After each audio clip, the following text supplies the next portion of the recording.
I said, Mo, share a story that you've never shared before. And that's when he started getting nervous. Give it up for Mo Waja. Fear is tangible. It's a rag pressed over your nose and mouth, suffocating you. Fear is a sound. It's the buzzing of 1,000 wasps in your ear. It's the rush of blood in your head and the thunder of your heart. Fear is a smell. It's a sour, acrid stench that stings the nostrils. 6 years ago, I sat in a park in Paris. It was my first time traveling alone, and I had gone to meet a friend who was on exchange. Over the last few days, we had shopped down the Champs-Élysées. We had visited Notre Dame.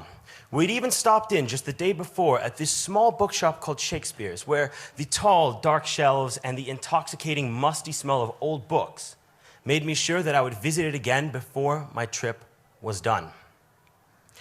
That day was the 2010 FIFA World Cup Finals, and Spain was playing off against the Netherlands. So, of course, we decided to watch the match. They had set up a large screen in a park just off the Eiffel Tower, with the tower itself set as backdrop. The park was wide, with a slight valley dipping in the center and low hills rolling to either side. Fences had been erected along the border, with vendors set up in the center and all the paying parkgoers getting prime seats in front of the screen.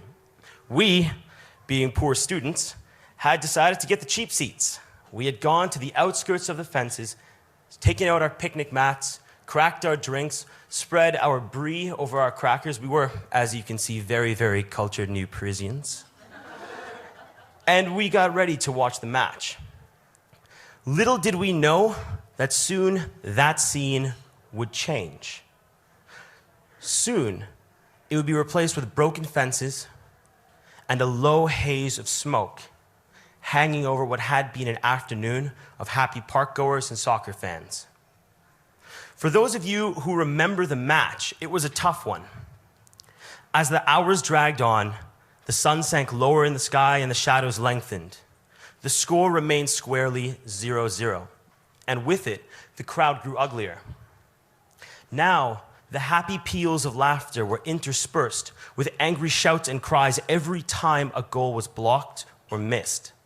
Now, the clinking and cheers of glasses was replaced with the shattering of glass, as bottles were broken against the fence or thrown over the fence.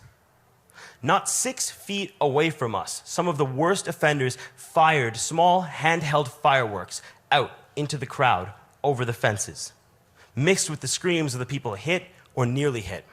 The fences themselves groaned as bodies pressed up against them, rattling them, shaking them with more and more urgency each and every time a goal was missed. It should be no surprise to anyone that eventually the police were called.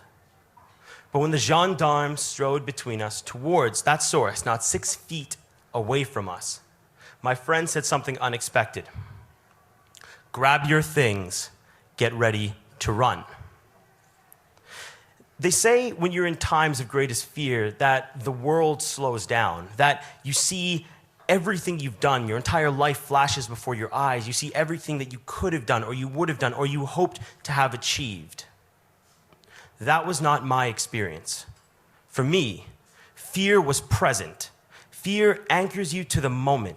It turns up the volume and the contrast on the world so that every sound is the dropping of a pin and every color is at its brightest. I've never seen the sunlight gleam so brightly off those fences. I've never seen uniforms as black as the gendarme. I've never seen grass quite so green.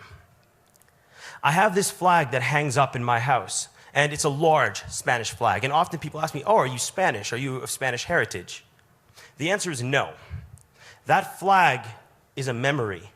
It's a physical representation of what happened next, a memory that will never, ever fade.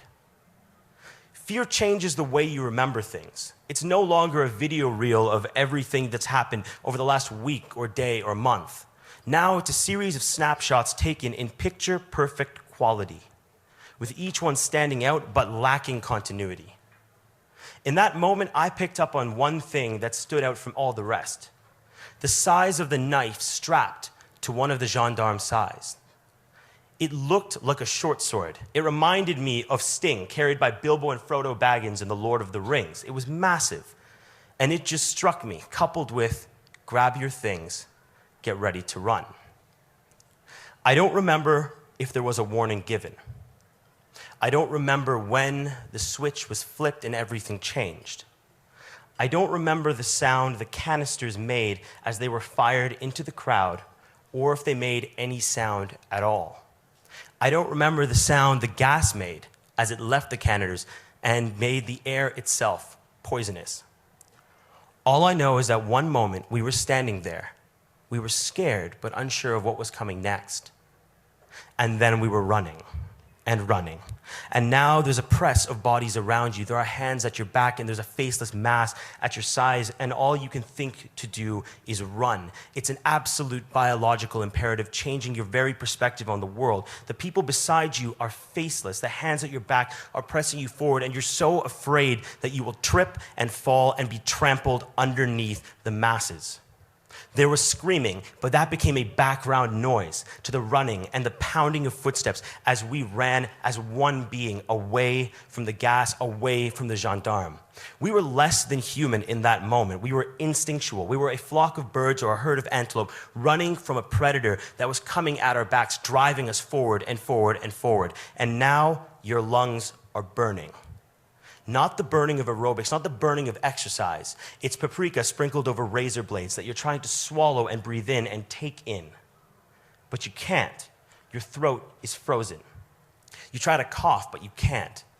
You try to swallow, but you can't. You want to spit, but you can't. You want to vomit, you want to collapse, but you can't collapse. Because if you collapse, you'll be trampled by all those around you, all those faceless people, all that herd that is running away from the predator at your backs. You can't vomit because your throat is paralyzed. You can barely breathe, but you need to keep running. And now the burning is in your nose. Now the burning is in your eyes. You can barely see through the tears that are swimming. They're streaming down your cheeks, but you can't feel anything but that constant, continuous burn. Ahead of you, there's a low row of hedges, and you think this is it. You can't get over it. You can't go through it. Everyone's going to stop. Everyone's going to get crushed. There's no way out. Someone ahead of you jumps, tries to make it over the hedges. They clear a path, but they fall in the process, and the crowd, like one animal, surges toward them.